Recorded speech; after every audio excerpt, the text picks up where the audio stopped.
Let's we didn't mention Pulisic as one of our worst guys, but he's gotten a ton of criticism because let's not forget he takes off the Gold Cup so that he can be fit for the World Cup.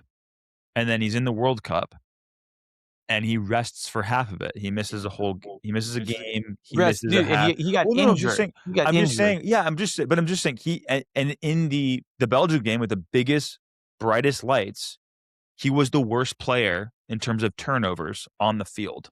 So, and I'm not like I don't want to bang on him. I like Pulisic. I believe in Captain America, but Dude, we love him. But he was up there as one of the problems. They all were. Yeah, and I think the question needs to be asked: did Pulisic live up to expectations for you guys in this World Cup?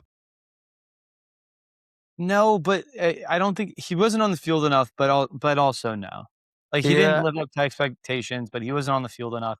And like, yeah, last night I would have liked for him to be better, just as I would have liked all the other players to be better. But I will say, like, up until this game, if you said, has he lived up to expectation? I'd probably say, yeah. Except for last night. But except for last night, it's a big thing to say. Like, except for last night, it's totally. That is the biggest, that's when we need you most. And I think you guys know this, like, the biggest stars play when the brightest lights are on you. And I'm thinking about Dempsey. I'm thinking about Donovan. In my head, I can picture a moment where in the biggest game, they came through. And Pulisic has not had a moment like that. Well, he just hasn't. Yeah, I mean, I do agree. I don't think he fully lived up to Captain Marvel. Captain America. Captain Marvel's a chick. That's also a terrible movie, bro. Terrible movie. Worst Marvel movie in my opinion. But sorry, keep going. Maybe he was. Maybe he did. Yeah, actually, he was Captain Marvel last night. That's a great take. I'm just thinking of a World Cup edit. I remember the announcer saying Captain Marvel again. Yeah. So that's on him. That's on him. And like what you're saying, I don't agree that he was fully Captain America this time around in the World Cup. I think in moments he was great. He showed the energy, he showed bags of confidence, going at players, and that's what we really needed in Belgium. And like you said, I think the biggest phrase you hear right now is "but last night." But last night was a humongous point in American soccer history. And we got the same result as 2014. We got the same result as 2010. We got the same result as 2022. I've been alive for 23 years. I haven't seen a round of 16. So, dude, I don't agree that it was the same result. That was the worst result I can remember as a U.S. soccer fan. I'm sorry.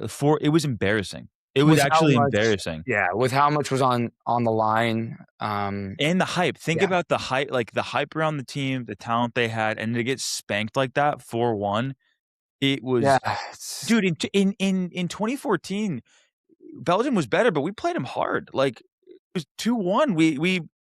I do agree, and it's brutal because we have talked so much smack about the ex-US men's national team players, how they've been talking the heat. But, and there was the memes of, look at the lineup from the last time we played Belgium, but they had a better result. We had the chance to go into overtime if it wasn't for Wando. So I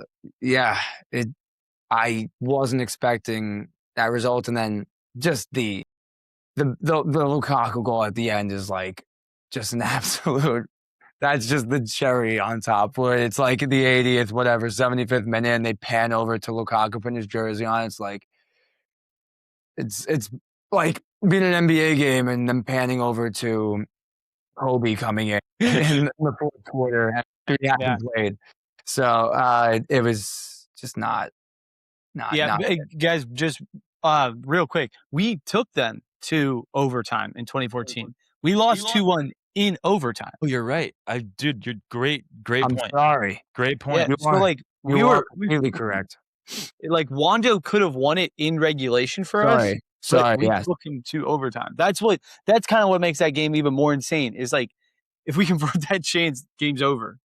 It's sickening. It's sickening. Anyways, it's not as much as I would love to rag on Wando. No, I don't. I think it's important that we've been really critical of the old U.S. men's national team players, but I actually think it's important to acknowledge that, like, I refuse to put Pulisic in the same class as Dempsey and Donovan until Pulisic has a moment in the World Cup on the biggest stage where he comes through and lives up to the threshold of talent that we've assigned him. We've called him the Wonder Boy for 10 to 12 years. He has not. I'll stand on this. And by the way, this isn't a hate thing. Like, no one is rooting for Pulisic to have that moment more than me, but fair is fair. Like, we have to be honest. He has not delivered. He was not. By the way, again, the amnesia test, if you just went and watched this U.S. men's national team this World Cup and didn't have any memory of how they've been or who their reputation was, I wouldn't put him in my top 3 players for the U.S. men's national team this World Cup. He wouldn't make my top 3. Totally. So who's that top 3 for you, DB? Tillman, McKennie, and Flo. And my 4th might be Jedi or Freeman, honestly. So Freeman had a great tournament. He did. For me, it would be Flo, Tillman. The 3rd spot, I want to say Adams, but I think I would say Freeman just off the tournament. What would be yours? We're class except for last night, but we keep saying except for last night is a huge. Huge. It's so tough. It's so tough to not say except for last night because they're so separate in my mind. Of like, that was one team and then this was another. They like it. I can't comprehend how this was the same team that we saw in the first 4 games. It was our worst game by far.